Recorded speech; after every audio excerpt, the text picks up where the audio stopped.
Napasakamay na ng mga otoridad ang isang estudyanteng wanted sa kasong statutory rape matapos arestuhin ng mga operatiba sa ikinasang manhunt operation sa pangunguna ng PNP Anti-Kidnapping Group Visayas Field Unit sa Barangay Abilay Norte, Oton, Iloilo.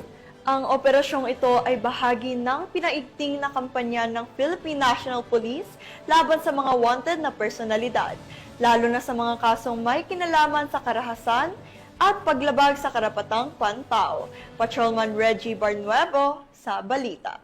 Ang isang estudyante na lalaki na tinugurang most wanted person, top provincial level at top 1 municipal level sa kasong statutory rape. Matapos ang isinagawang manhunt operation ng mga operatiba ng PNP Anti-Kidnapping Group Visayas Field Unit sa pamumuno ni Police Lieutenant Franco C. Aguilar ng Iloilo Satellite Office katuwang ang Uton Municipal Police Station, Iloilo PPO at Provincial Intelligence Team ng Regional Intelligence Unit 6. Dakong alas 10:09 ng umaga, Hulyo 14 ng taong ito sa Barangay Abilay Norte, Uton, Iloilo. Kinilala ang suspect na si Cedric John Regoyta Reyes, 19 anyos, binata, tubo at residente ng naturang lugar.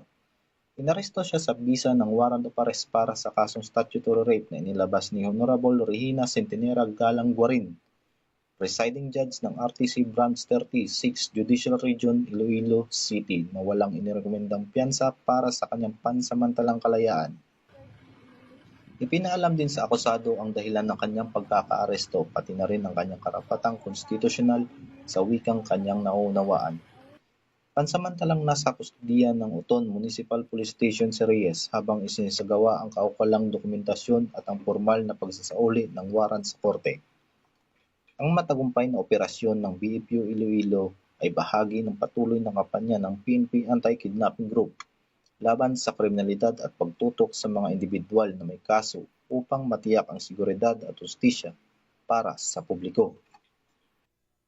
Dito sa Anti-Kidnapping Group Visayas Field Unit, Camp Sergio Esmiña, Cebu City. Ako po ang inyong PNN correspondent, Patrolman Reggie Barnuevo, alagad ng batas, tagataguyod ng Balitang Pulis.